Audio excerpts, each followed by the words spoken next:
শুভ সন্ধ্যা। এখানে উপস্থিত আমার সকল ব্যাচমেটস এবং আমাদের স্যারকে। তো আজকে অলমোস্ট আমার এখানে 1 বছর কমপ্লিট হলো বলতে গেলে। তো আমার এখানে আসার কথা ছিল অলমোস্ট প্রায় 1-2 বছর আগেই, মানে আরও 1-2 বছর আগে।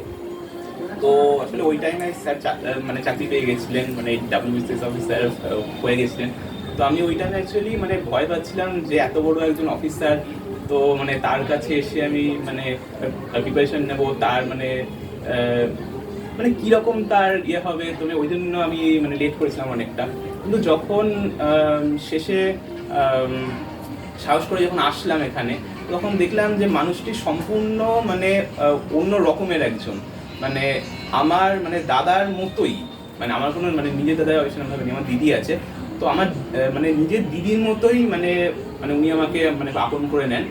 এবং আগের বছর থেকে আমি যখন আজকে নিজেকে যখন দেখি, আমি এখনো পর্যন্ত কোনো মানে চাকরি করছি না, কিন্তু নিজেকে যখন আমি আগের বছরের ওই তুলনায় যখন আমি দেখি, তখন দেখি আমি মানে এক্সাম মানে কম্পিটিটিভ দিক থেকে আমি মানে উন্নতি না করলেও মানে সামাজিকভাবে আমি নিজেকে অনেকটা উন্নত পাই।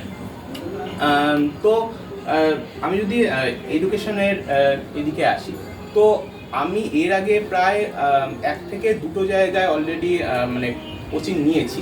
তো সেখানে সবটাই প্রায় মানে মানে টাকা নিলাম, দিয়ে 1 বছর বা 6 মান্থের আমি ওই ট্রেনিং করালাম, ব্যাস দিয়ে এবার যাও, এবার তুমি মানে যা শিখলে না শিখলেও তুমি আবার মানে টাকা দাও, দিয়ে তুমি আবার ওই ভর্তি হও, দিয়ে তুমি আবার একই জিনিস শেখো। তো যখন এখানে আসলাম, এখানে এসে দেখলাম যে আমি শিখছি না, কিন্তু আমাকে শিখতে হবেই। আর শিখতে হবে এটা মানে জোর করে, মানে শিখিয়ে দেবই এরকম টাইপের। সেটার জন্য মানে খুব যে মানে জোর করা এরকম না, কিন্তু মানে এখানে এসে আমার যে সকল ব্যাচমেটস আছে যাদের সৎসঙ্গ পেয়ে আমি আস্তে আস্তে আরও বেশি করে আমি মানে ভাবতে শুরু করি যে আমাকে করতে হবে এটা। তো যাই হোক, এইভাবে মানে 1 বছরে আমি কতটা উন্নতি করেছি সেটা মানে আমার স্যার আজকে বলতে পারবেন।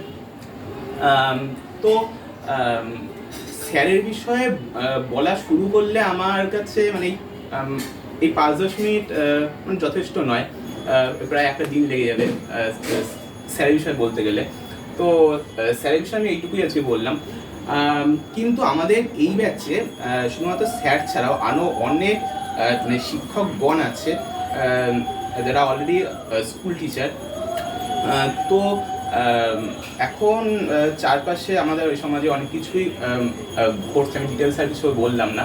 কিন্তু আমি এখানে উপস্থিত সকল টিচারদের উদ্দেশ্যে আমি একটা কথাই বলতে চাই, আপনাদের কেউ সম্মান করুক না করুক, আমরা যে ছাত্র সমাজ আছি, আমরা আপনাদের সারা জীবন সম্মান করি, সম্মান করব, এবং আপনাদের মান আমাদের জন্য সবসময় উপরে থাকবে। Thank you so much.